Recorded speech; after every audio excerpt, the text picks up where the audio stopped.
पंचाकल्पतरुश्च कृपा सिन्धुभैव च पतितानां पावनेभ्यो वैष्णवेभ्यो नमो नमः।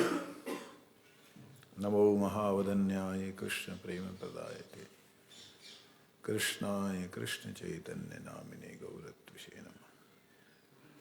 तप्त कंचन गौरंगी राधे वृंदावनेश्वरी वृषभानुसुते देवी प्रणमामि हरिप्रिये। हे कृष्ण करुणा सिंधु दीनबंधु जगतपते गोपेश गोपिका कांत राधा कांत नमस्तुते। वृंदाय तुलसी दिव्यै प्रियायै केशवस्य च कृष्ण भक्ति प्रदे देवी सत्यवत्यै नमो नमः। श्री कृष्ण चैतन्य प्रभु नित्यानंद श्री अद्वैत गदाधर शिवासादि गौर भक्तवृंद। हरे कृष्ण कृष्ण कृष्ण हरे हरे, हरे राम राम राम हरे हरे। कल हमने श्रवण किया था भगवान के गौण नाम और मुख्य नाम। वैसे तो भगवान का कोई भी नाम जो है वो नाम सर्वशक्तिमान है। कोई भी नाम सर्वशक्तिमान का अभिप्राय यहाँ पे एक ही पक्ष से लिया जा सकता है। वो ये कि जैसे हमने कल श्रवण किया भगवान के सृष्टिकर्ता, जगत पाता, विश्व नियंता, विश्वपालक, ये जो हमने कल श्रवण किया परमात्मा इत्यादि ब्रह्म नाम, ये सब गौण नाम हमने सुने। लेकिन अन्य मतों के अनुसार से यही गौण नाम मुख्य नाम है। वो लोग गोपाल, राम, गोविंद इनको गौण गिनते हैं। वो लोग देखते हैं कि भाई ये नाम तो भगवान के गाय के पालन करने पर गोपाल हुआ, इंद्र ने गोविंद दिया। उनका जो नाम है नित्य नाम जो है उनका, उन लोगों का विचार है अन्य मतों का कि वो तो विश्व नियंता है, जगत पालक है, परमात्मा है, ब्रह्म है। ये भी जिस प्रकार से वो लोग सोचते हैं तो उसमें फिर भगवान की सर्वशक्ति नाम में किस प्रकार से हुई, अब इसे समझना होगा। जैसे भगवान का परमात्मा नाम है या ब्रह्म नाम है, आत्मा, परमात्मा, ये नाम, ब्रह्म नाम, जगत नियंता नाम, अगर कोई निष्कपटता के साथ में, निष्कपटता का मतलब कोई भी वासना, कोई भी इच्छा के लिए नहीं, संसारिक कोई कामना ना रख के कोई जगत नियंता, जगन्नाथ इस प्रकार से भगवान का नाम लेता है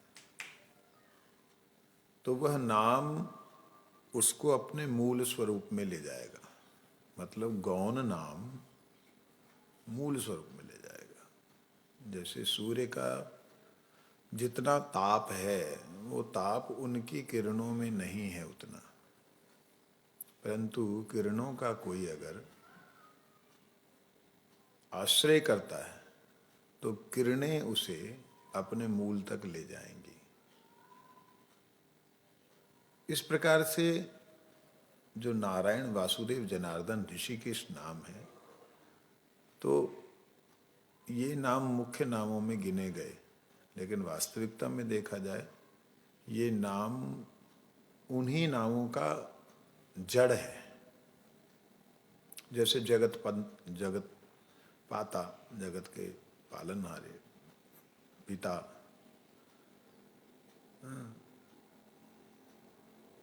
परमात्मा, तो ये नाम जो हैं आखिर हैं तो वासुदेव के, जनार्दन के, ऋषिकेश के। तो यहाँ से वहाँ ले जाते और वहाँ से फिर आगे अगर कोई व्यक्ति, कोई जीव अपने आप को पूर्णतया समर्पित ही रखता है, स्वस्वख की कहीं भी लालसा नहीं रहती, तो वही नाम उनको हरि, अच्युत, गोविंद, गोपाल, राम इत्यादि मुख्य नामों में ले जाते हैं। ये नाम भगवत धाम में भगवत स्वरूप के साथ एक होकर वर्तमान है, मतलब वहां पे नाम और नामी एक है। क्या अभिप्राय है नाम नामी एक है? इसका मतलब है अगर कोई गोविंद कहता है तो गोविंद पास में है, वहां विरह नहीं है, वहां पे शब्द के पीछे शब्दी है, जिसके प्रति बोला जा रहा है वो व्यक्ति है। ये कैसे समझ में आएगा? वो भी जड़ बुद्धि से हम कैसे समझ सकते हैं? इसको समझने के लिए एक बात है, क्योंकि वहां आत्मा का शरीर रूपी बंधन नहीं है कि वो सोचेगा समझेगा तब होगा, ऐसा नहीं है। शरीर नहीं है, ये वाला मटेरियल शरीर नहीं है, तो उसको जाने में या आने में सेकंड का समय भी उसके लिए, मतलब हमारे हिसाब से हमारा सेकंड का जो टाइम है वो उनके लिए एक तरह से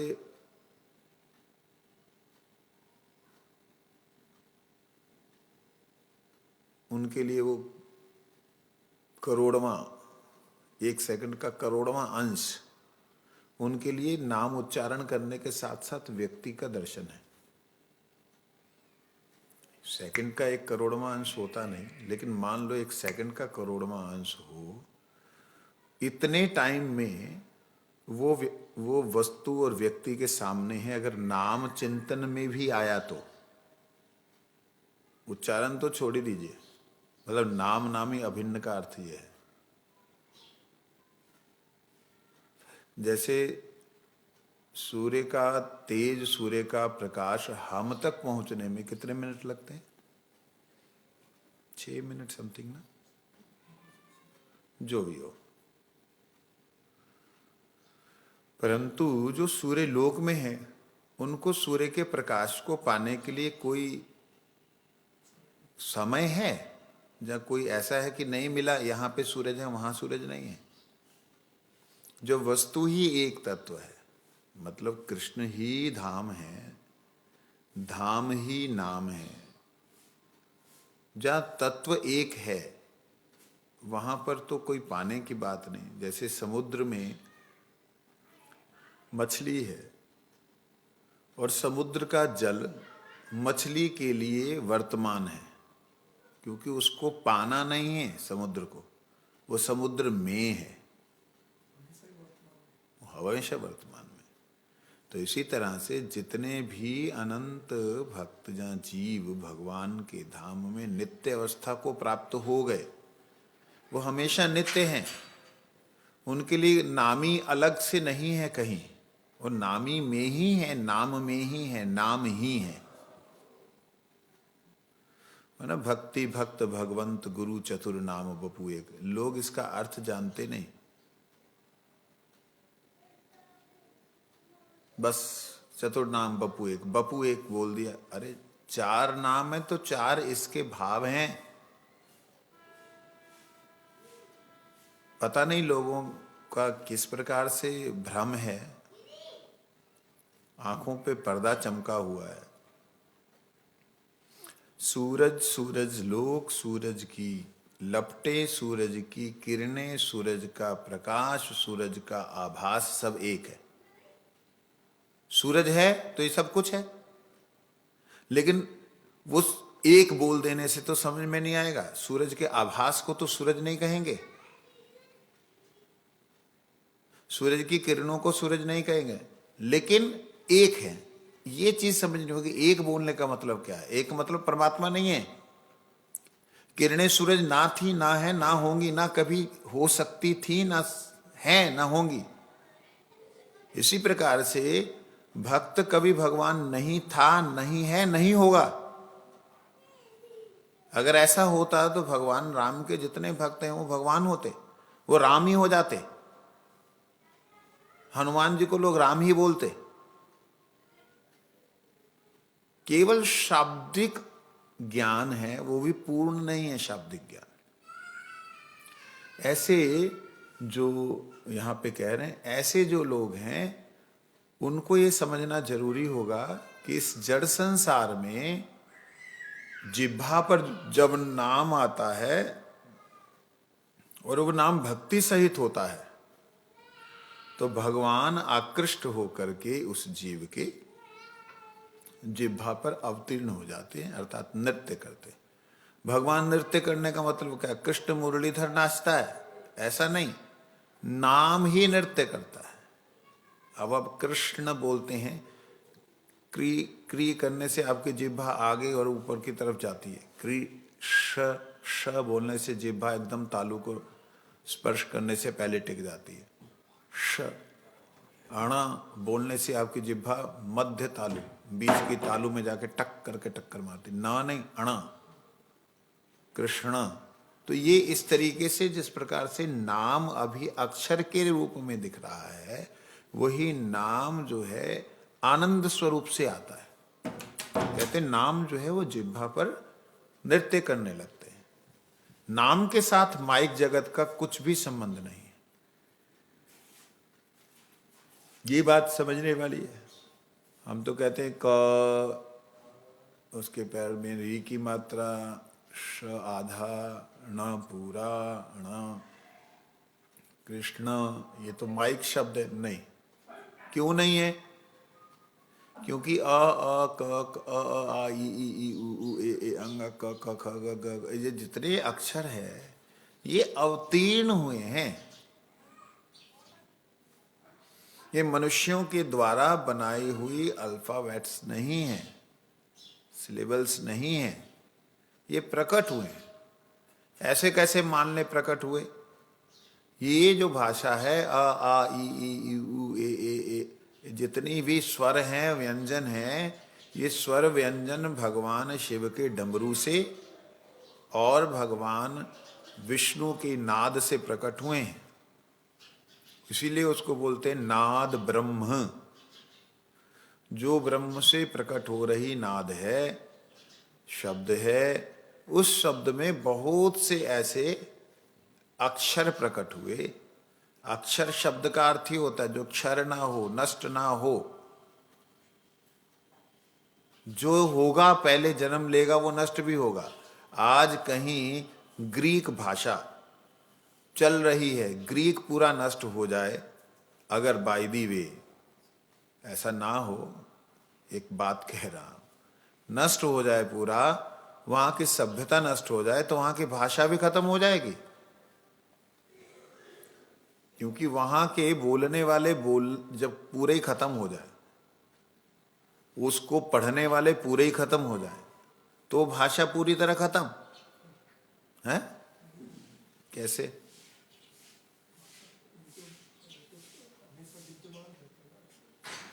अक्षर विद्यमान रहते हैं, मैं भाषा की बात कर रहा हूं। भाषा तो विद्यमान रहेगी, बोलने वाला नहीं है तो नहीं, सबसे लुप्त हो गई। अब चलो उसके ऊपर थोड़ा चर्चा कर ले। देखिए, कोई ग्रामीण भाषा है, ये गांव ही है, ये अलग अलग देश जो हैं गांव है, ग्रामीण भाषा है। वो ग्रामीण भाषा अगर पढ़ने वाले, समझने वाले, लिखने वाले, बोलने वाले पूरे के पूरे नष्ट हो जाएं तो उस भाषा को ना कोई समझ सकता है, ना कोई बोल सकता है। ठीक है, वो भाषा है, वो अक्षर नहीं है। अक्षर जो हैं वो भारतीय भाषा में, संस्कृत भाषा में है। अब जैसे चाइनीस भाषा है, एक लैंग्वेज है, ये जो लैंग्वेज है ये कोई देव भाषा नहीं है कि जो नित्य थी, है, रहेगी। अब क के कितने रूप हैं? क के कितने रूप हैं? और किसी भाषा में आपको क के इतने रूप नहीं मिलेंगे। कहते क के कितने रूप हैं? क, का, की, कु, कु, के, कई, को, कौ, कं, कह।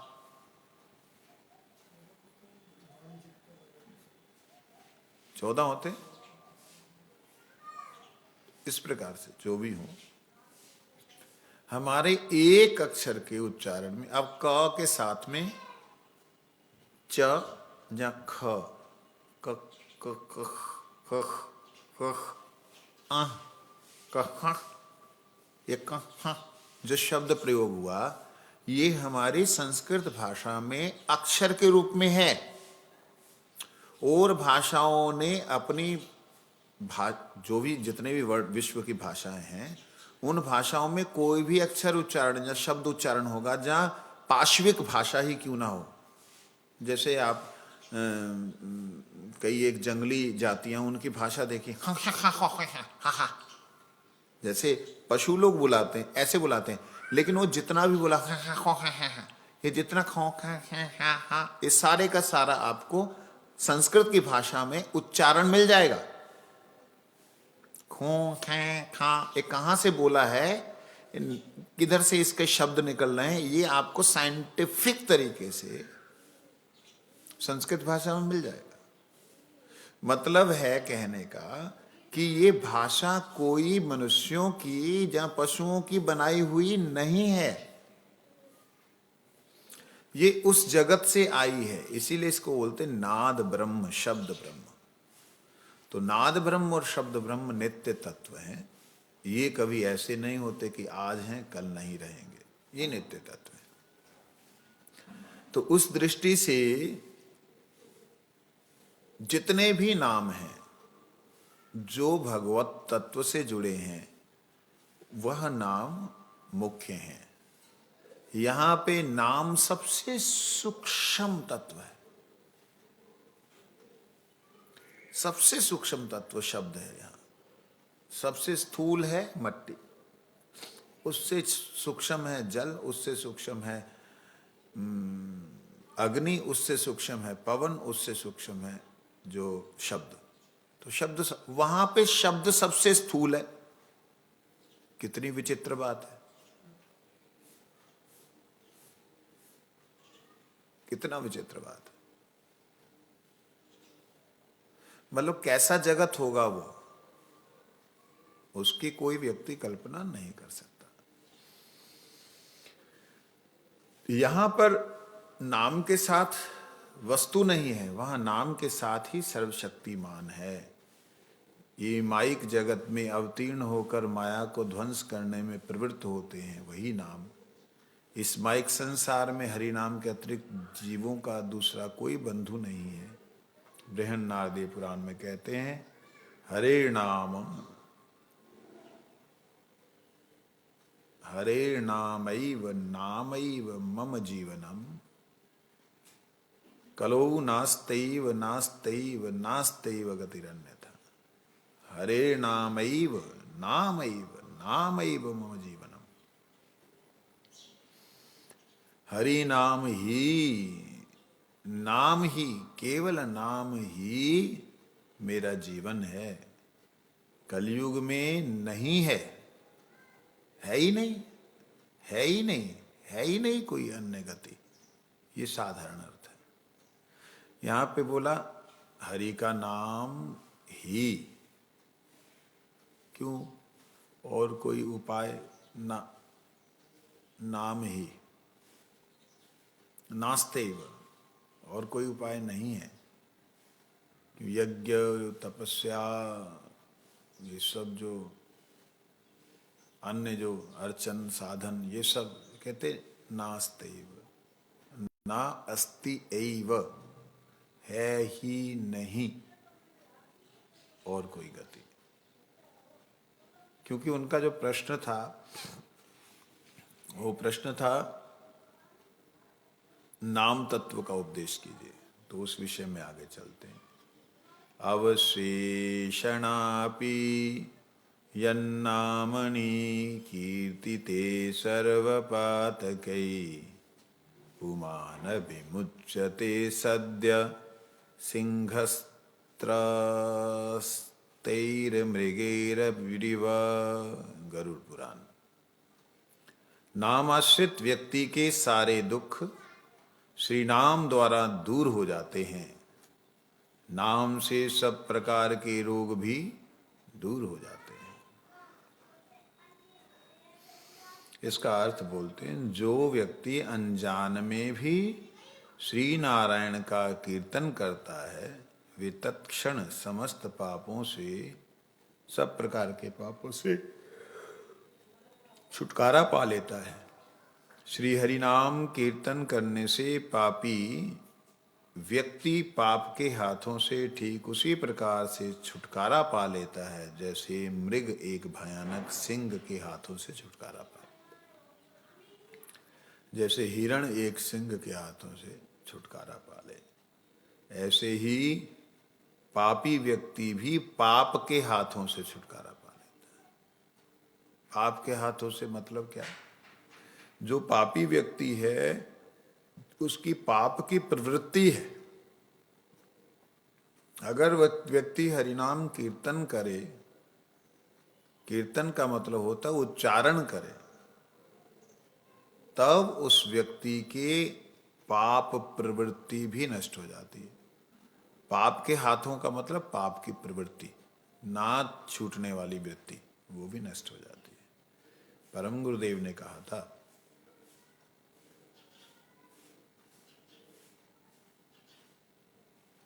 यहां तो लिखा, जो व्यक्ति अनजाने में भी नारायण का कीर्तन करता है, अवशेषणापि यन्नामानि नामनि कीर्तते सर्वपातके। अवशेषान अपि मतलब पता नहीं उसको,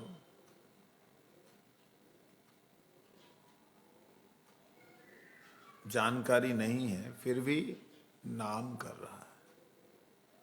जैसे नारायण नारायण कोई उच्चारण कर रहा है तो दूसरा व्यक्ति बोल रहा है नारायण नारायण।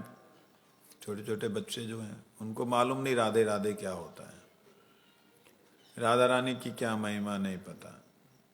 राधे राधे बाबा, राधे राधे राधे राधे राधे, चल सर राधे राधे चल रहा है, राधे हैं कौन, क्या है, तत्व क्या है, कुछ नहीं पता, तब भी उनका कल्याण होता है।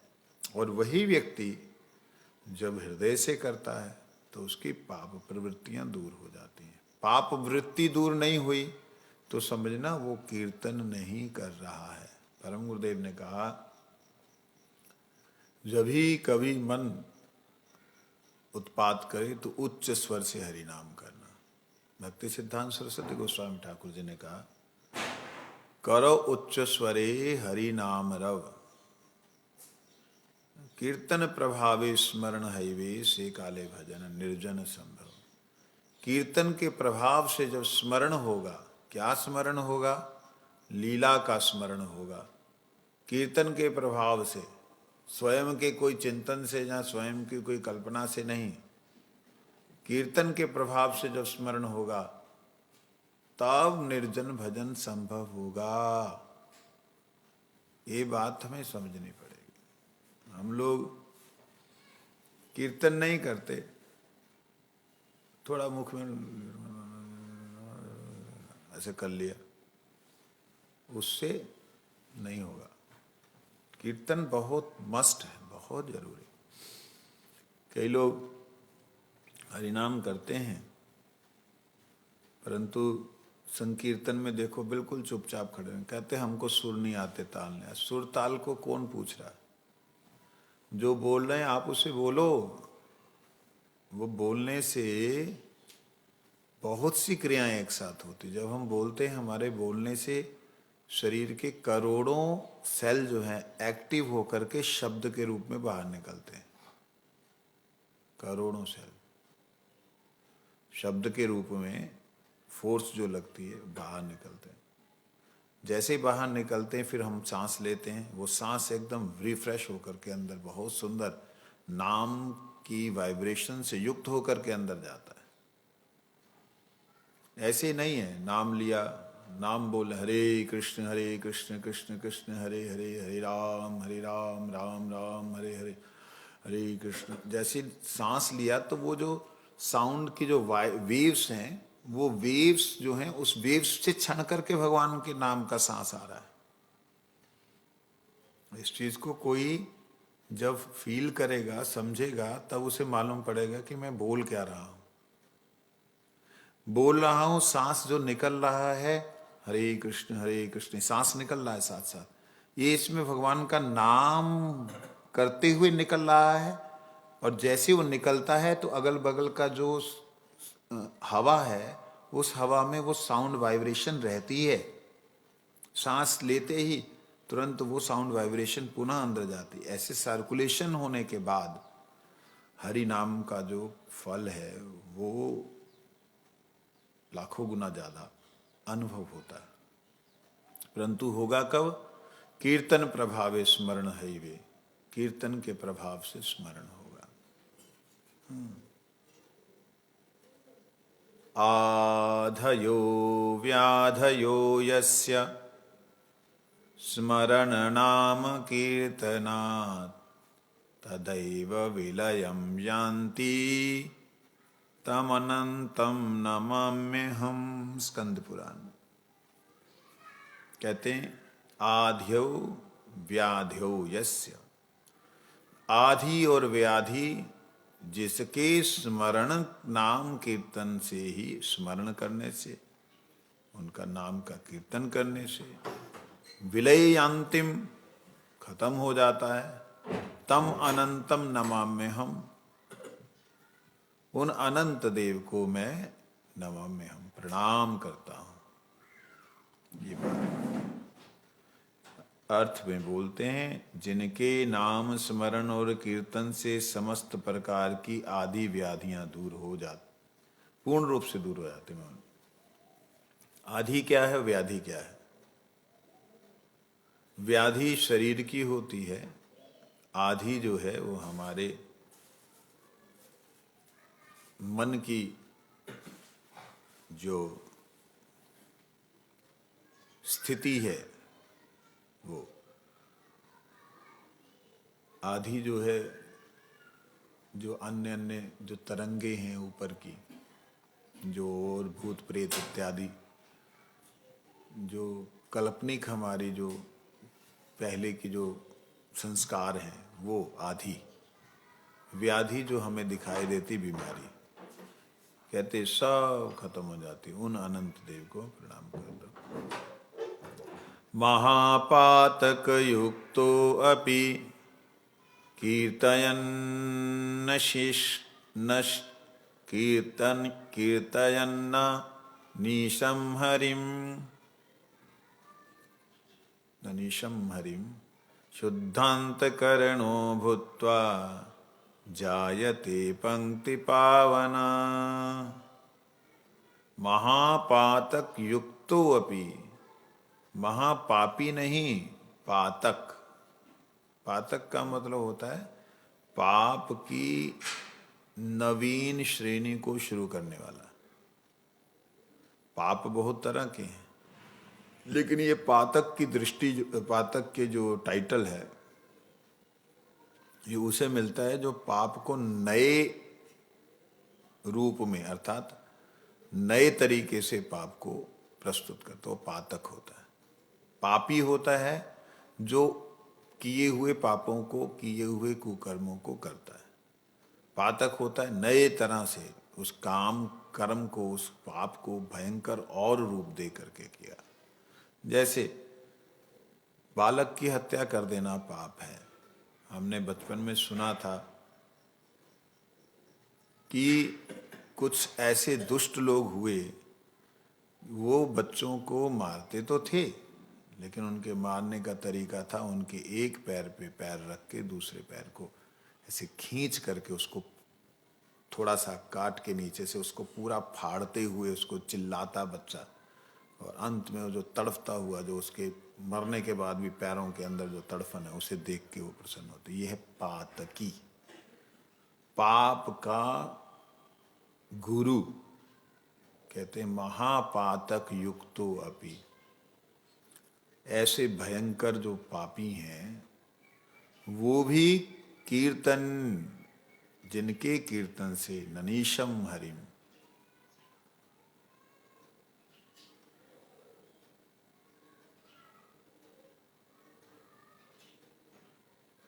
शुद्धा अंतकरणो भूत्वा जायते पंक्ति पावना। कहते हैं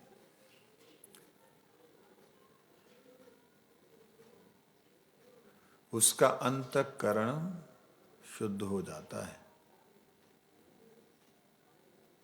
यहाँ पे कीर्तन ननीशम अर्थ है महापाप युक्त जो व्यक्ति है, पातक व्यक्ति है, वो अगर ननीशम का मतलब है सुबह शाम दिन रात 24 घंटे अगर भगवान का कीर्तन करता है, केवल निशा में करता है ऐसा नहीं, अहोरात्र हमेशा भगवान के नाम में डूब गया, तो कहते ऐसे महापातक का भी अंतःकरण शुद्ध हो जाता है। क्यों? क्योंकि 24 घंटे भगवान के नाम को करने लग गया।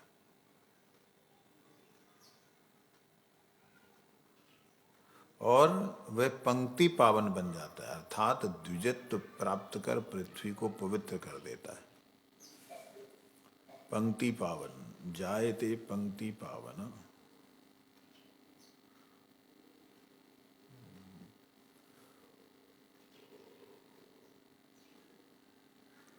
शुद्ध अंतकरणो भूत्वा, उसका अंतकरण शुद्ध हो जाता है और फिर उसका जन्म होता है पंक्ति पावन की।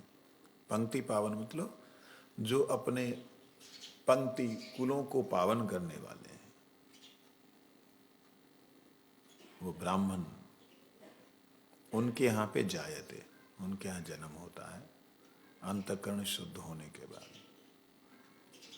सर्वरोगोपशमं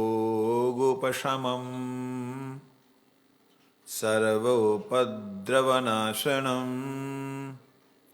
शांतिदं सर्वरिष्टानां हरेणामनुकीर्तनम्।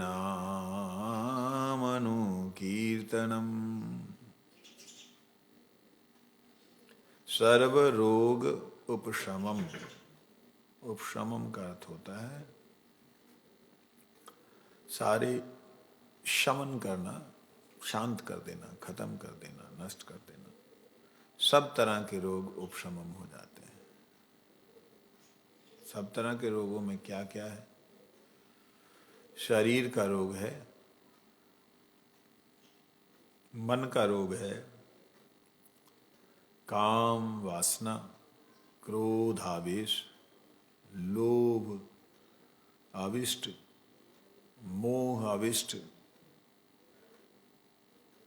अभिमान की गर्त में डूबा हुआ और द्वेष में जलता हुआ, ये जीव के 6 प्रकार के जो शत्रु हैं वो रोग की तरह हैं।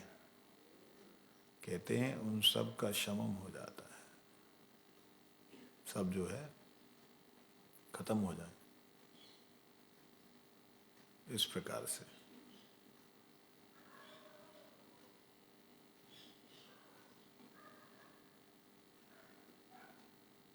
हरि नाम के अनुकीर्तन से, हरे नामानुकीर्तनम शब्द, अनुकीर्तन का मतलब होता है किसी वैष्णव ने, महापुरुष ने जो कीर्तन किया है उनके अनुगत्य में कीर्तन किया जाए, अनुकीर्तन होता है। बोलते हैं हरे केशव गोविंद वासुदेव जगन्माया इतर्यन्ति ये नित्यम नाहि तान बाधते कलिहि। जो लोग नित्य काल हे हरे, हे गोविंद, हे केशव, हे वासुदेव, हे जगन्मय ऐसा कहकर कीर्तन करते हैं, उन्हें कली तनिक भी कष्ट नहीं दे सकता।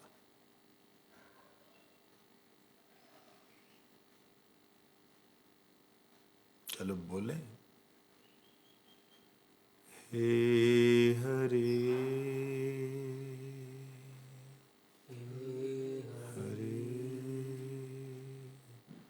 हे गोविंद,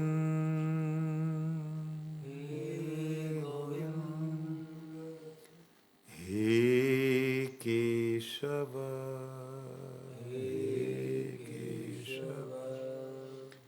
हे वासुदेवा,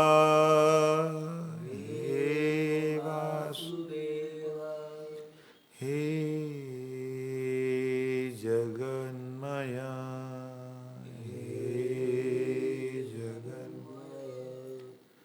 हे हरे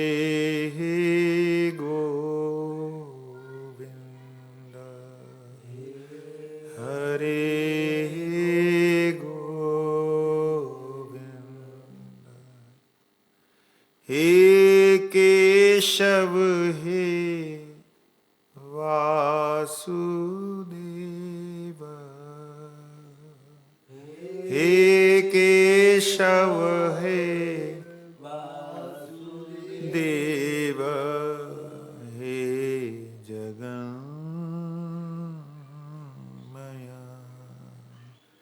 हे जगन्मय,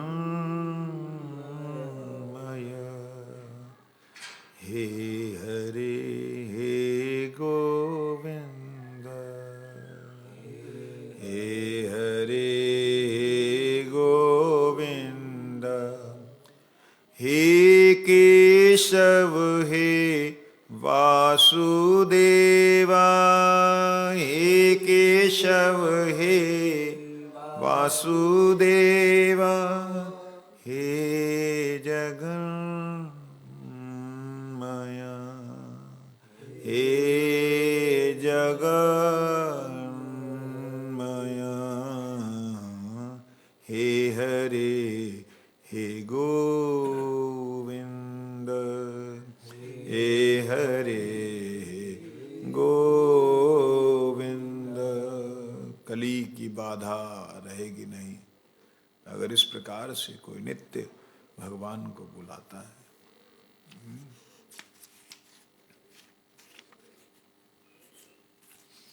यदा यथा हरिर्नाम कीर्तयन्ति स्म नारका, तथा तथा हरो भक्तिं मुद्धर हन्तो दिवि दिवं ययु। क्या कहते हैं? यथा यथा हरे नाम कीर्तयन्ति स्म नारका।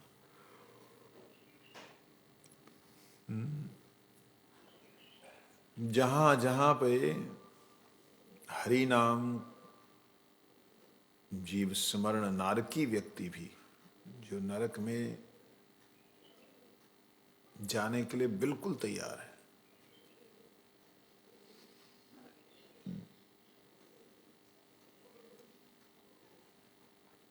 एकदम यहां तक कि किस नरक में पड़े हुए लोग, नरसिंह पुराण में लिखा है, नरसिंह तापनी उपनिषद में कहते हैं वो भी भक्तिम उद्वहंतो दिवम यजु, वो भी भगवान की भक्ति प्राप्त कर लेता है। बात तो ये है जो नारकी व्यक्ति, उसके मुंह से भगवान नाम नहीं निकलता। अगर निकल रहा है तो समझना होगा उसके संस्कार हैं, वो कभी भी पवित्र हो सकता है। ऐसे व्यक्ति की निंदा कभी नहीं करनी, समझ लीजिए। किसी की भी निंदा नहीं करनी चाहिए, लेकिन फिर भी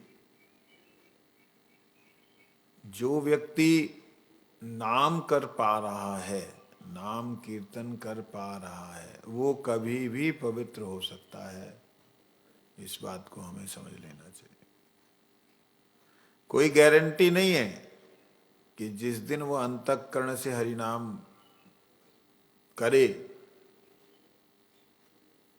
कोई गारंटी नहीं है कि वो किस दिन करेगा और नहीं करेगा, ऐसा नहीं बोल सकते। जिस दिन भी करेगा उसी दिन उसका कल्याण हो जाएगा। और हम जो उनकी निंदा करने वाले लोग हैं, हमारा भक्ति नष्ट हो सकती है, लुप्त हो सकती है। इसीलिए किसी की निंदा नहीं करना, क्योंकि जब हम निंदा कर रहे हैं दूसरे व्यक्ति को नीचा दिखलाने का प्रयास कर रहे हैं, और व्यक्ति वह जो जिसकी निंदा हम कर रहे हैं, वो व्यक्ति अगर भगवान को प्रसन्न कर पा रहा है, जहाँ कर पा दिया उसने, किस लिए है ही ऐसा नाम। नारकी व्यक्ति के द्वारा कीर्तित होने पर भी, कीर्तित होने के साथ साथ ही उसका हृदय जो है वो पवित्र हो जाएगा, हो जाता है। यन्नामधेयं म्रियमाण आतुरा पतन् स्वखलन् वा विवशो गृहन् पुमान्। विमुक्त कर्माणर्गल उत्तमां गतिं प्राप्नोति क्षन्ति न तं कलो जनः। श्री भागवत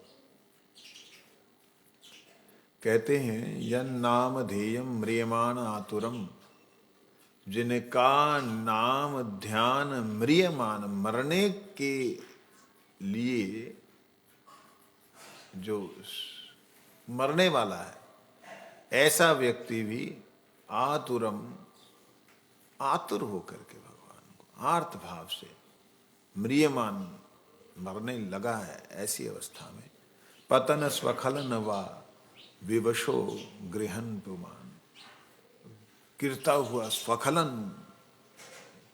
मतलब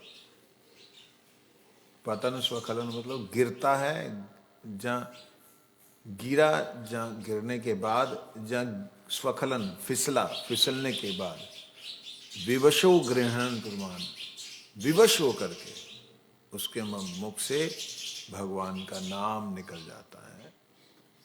विमुक्त कर्मा अर्गलः, वो कर्मों से विमुक्त हो जाता है। कौन से कर्मों से? जो पाप कर्म है, दुष्ट कर्म है। और उत्तमाम गतिम प्राप्नोति, उत्तम गति प्राप्त करता है।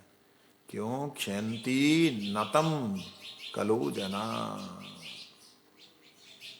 ऐसे कलयुग में उस व्यक्ति के संपूर्ण पाप नष्ट हो जाते, मरने के समय भगवान का जो नाम कर ले। तो इसीलिए हमारे गुरुजनों ने बहुत बार हमें सावधान किया। हमें किसी व्यक्ति के किसी कर्म को देखकर शिक्षा तो लेनी है अच्छी, और बुरा कर्म है शिक्षा लेनी है कि ये मैंने नहीं करना। संसार में रहते हुए संसार की अन्य वस्तुओं को देखते व्यक्ति के हृदय में विकार, मन में विकार होते हैं। विकारों से ग्रस्त होकर जीव जो है उत्पात कर बैठता है, परंतु अगर वो भगवान का नाम कर रहा है निरंतर, तो उस व्यक्ति से सीख ही लेनी चाहिए कि हमें ऐसा नहीं करना है, नहीं तो हमारा भी नुकसान हो जाएगा। निंदा भी नहीं करनी, कोई पूछे हाथ जोड़ के बोल दो, भाई पता नहीं ठाकुर जी की इच्छा है, जीव का क्या होना है क्या नहीं होना। मारिचो माययुस्तात् मासां पठ किंचन गोविंदेति हरेर्नाम गेयम गायस्व नित्यशः। कहते ना ऋचो, ऋग्वेद, सामवेद, यजुर्वेद पठन पाठन की कोई आवश्यकता नहीं है। माँ मतलब होता है ना ऋग्वेद, ना यजुर्वेद, ना सामवेद, किंचन, कुछ भी इसको पढ़ने की जरूरत नहीं। क्यों? गोविंदेति हरे नाम, जो गोविंद ये नाम, इति मतलब ये जो गोविंद नाम जो गेयम गाता है, गायस्व नित्यशा, जो गाता और स्मरण करता रहता है, कहते यही परम मंगलकारी। इसलिए तुम इसी को गाओ हमेशा। क्या? गोविंद दामोदर माधवेति, गोविंद दामोदर माधवेति। हे कृष्ण हे यादव हे सखेति, हे कृष्ण हे यादव हे सखेति।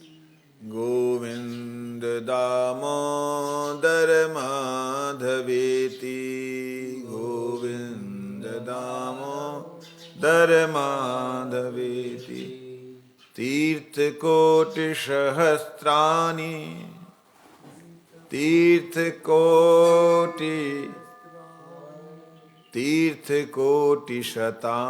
च तीर्थकोटिशतानि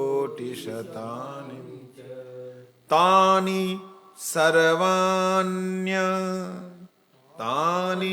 सर्वाण्यवाप्नोति विष्णुर्नामानि कीर्तनात् विष्णुनामानि कीर्तनात्। कहते हैं हजारों करोड़ तीर्थ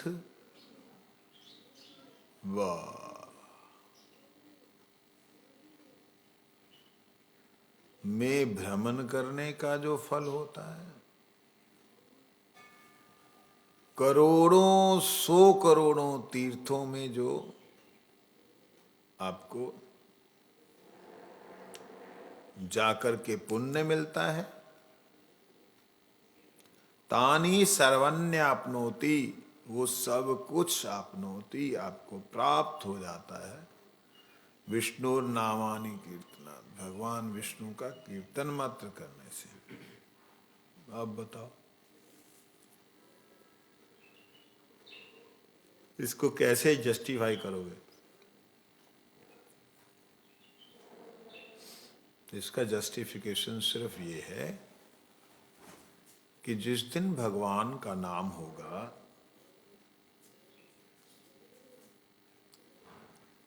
यहां तो 100 करोड़ बोला, 1000 करोड़ बोला, जिस दिन एक बार अंतःकरण से गोविंद का नाम प्रकट होगा, मैं कई बार बोल चुका हूं, और उस दिन जो हमारे शरीर के अंदर के जितने भी सेल हैं, वो सेल उस नाम की वाइब्रेशन से जुड़ेंगे, तो वो सारे के सारे सेल जब एक्टिव होकर के भगवान के नाम का उच्चारण कर लेंगे, तो करोड़ों अरबों खरबों सेलों का एक साथ स्नान हो जाएगा, जो कि करोड़ों हजारों तीर्थों में शरीर को स्नान कराने से नहीं हो सकता, वो गोविंद नाम के करने से हो जाएगा। ये लेकिन ऐसे बोल दिया गोविंद गोविंद हो गया, ऐसा नहीं है। ये आत्मा जब उच्चारण करे, तब आत्मा उच्चारण जब करेगी, तब आपके पूरे शरीर के रोंगटे खड़े हो जाएंगे। कोई भय से नहीं होंगे, आनंद से हो जाएंगे, और आपके पूर्ण शरीर से अश्रुधाराएं प्रवाहित होंगी। अश्रुधाराएं पूरे शरीर से कैसे? रोम रोम से स्वेद, स्वेद का मतलब होता है पसीना, वो पसीना नहीं है, वो सारे जीव रो रहे हैं, अनंत कोटि जीव। वाह वाह, वही नाम के उच्चारण के आनंद से ऐसा होता है। गोकोटि दानम ग्रहणे खगस्य प्रयाग गंगोदक कल्पवासः यज्ञायुतम मेरु सुवर्ण दानम गोविंद कीर्तनर समम शतांशे। कहते 100वां अंश भी नहीं है, 100वां भाग मतलब 1% भी नहीं है। करोड़ों गायों का दान चंद्र ग्रहण और सूर्य ग्रहण में, प्रयाग के तट पर एक कल्प का वास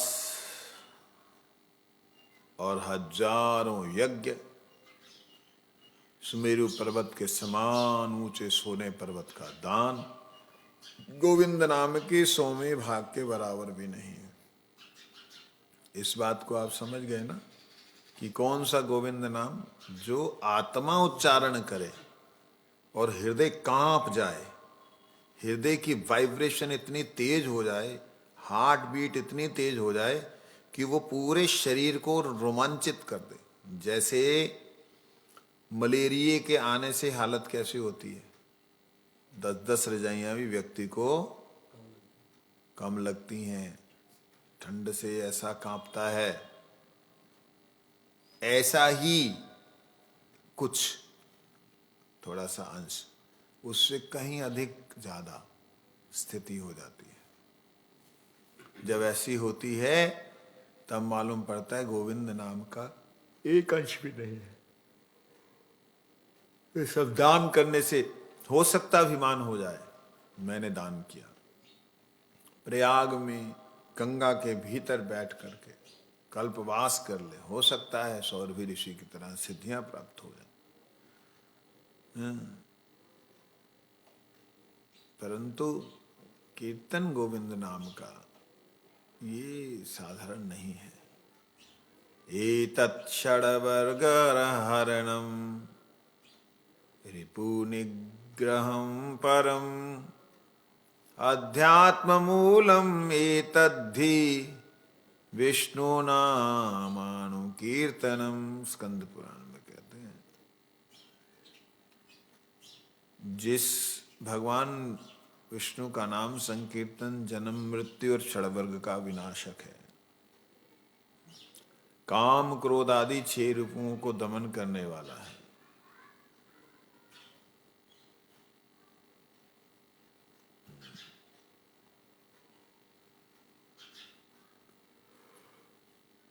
और अध्यात्म ज्ञान का मूल है। हरे नाम सर्वशक्ति संपन्न है, उसके लिए कहते हैं दान व्रत तपस्वीति, दान व्रत तपस्व तीर्थ क्षेत्र क्षेत्रादीनांच या स्थिता शक्त्यो देवं महतां सर्व पाप हरा शुभा रायसूयश्वमेधानां ज्ञान साध्यात्म वस्तुना आकृष्य हरिणा सर्वा स्थापिता स्वेषु नामसु। कहते दान में, व्रत में, तप में, तीर्थ क्षेत्रों में, प्रधान प्रधान देवताओं में, समस्त प्रकार के पापों को हरण करने वाले सत्कर्मों में, शक्ति समूह में, रायसु और अश्वमेध आदि यज्ञ में तथा ज्ञान साध्य आत्म वस्तु में, जहाँ भी हो, जहाँ जो भी कुछ है, श्री हरि ने उसे वहां से आकर्षण कर अपने नाम में स्थापन कर दिया। लो, भगवान के नाम में सब कुछ स्थापित हो गया है। दान व्रत तप तीर्थ क्षेत्रों में भ्रमण, देवताओं के सब प्रकार के जो पाप हरण करने वाले कर्म हैं, सारे कर्मों का, सारी शक्ति समूह का, राय सुयश्ववेद जितने भी यज्ञ हैं, आत्मज्ञान साध्य की वस्तुएं, यहाँ जो भी कुछ है उसमें स्थापन कर दिया। देखिए इतनी बड़ी बात कह दी। अंशा कृपा सिंधु पतितानां पावन वैष्णव।